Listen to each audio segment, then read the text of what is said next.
Argo glided over the water like a shadow of fate, carrying heroes whose destiny was still unwritten. At dawn, the ship reached the mouth of the river Thermodon. From the darkness emerged the land of the Amazons, daughters of Ares, god of war, and Harmonia, nymph of order. They knew no walls and no tight formations. Their strength was speed, dispersion, and ruthless precision.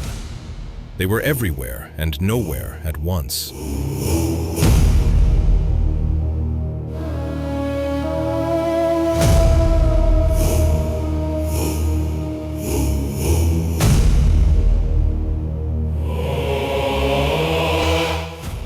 The Argonauts could have reached for their weapons.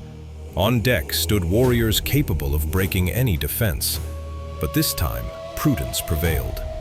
Not every battle brings glory. Not every victory is a true triumph.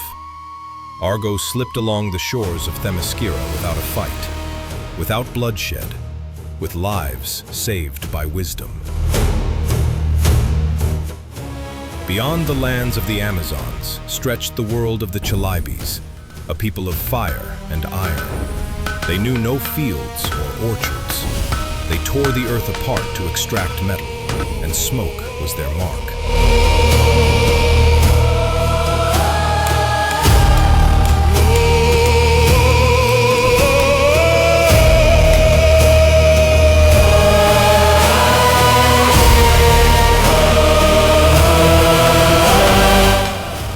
Days and nights were filled with the rhythm of hammers, and life was unending toil. Here, the Argonauts understood that strength is not always born on the battlefield.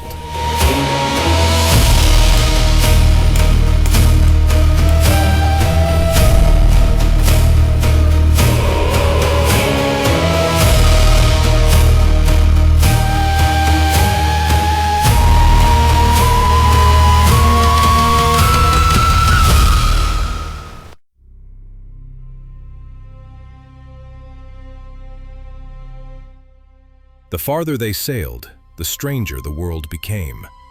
Among the Tibarenians, roles were reversed after a child's birth. It was the man who groaned in the bed of labor, while the woman returned to work.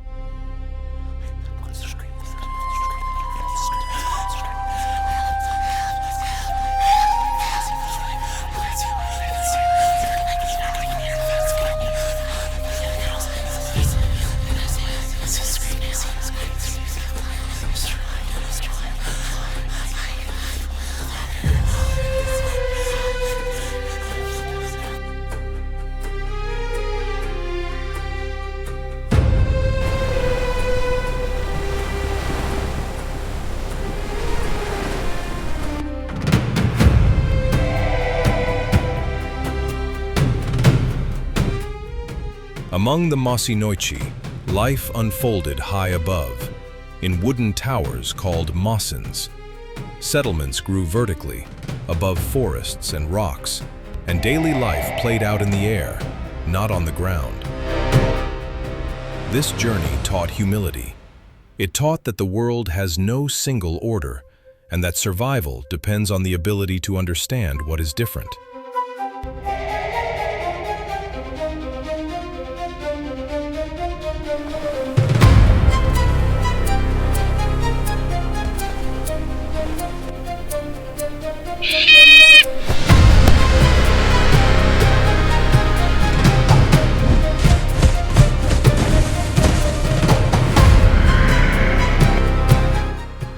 When Argo approached the island of Ares, the sky fell upon them in the form of bronze feathers. The Stymphalian birds cut through the air like a living storm.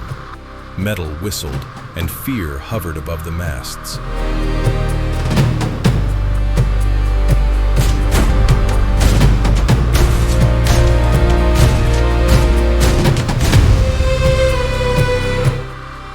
Then the heroes joined shields and voices.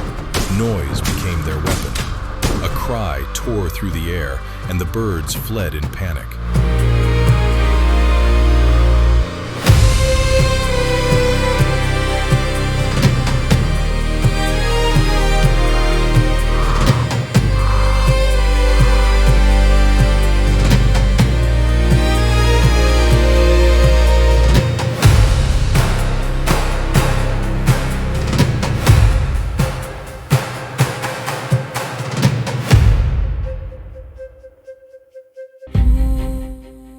On the shore waited castaways, the sons of Phrixus.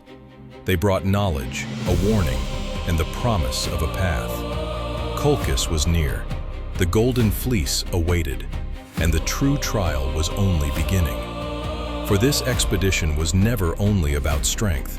It was about choices, and about the wisdom that allows one to reach where the sword fails.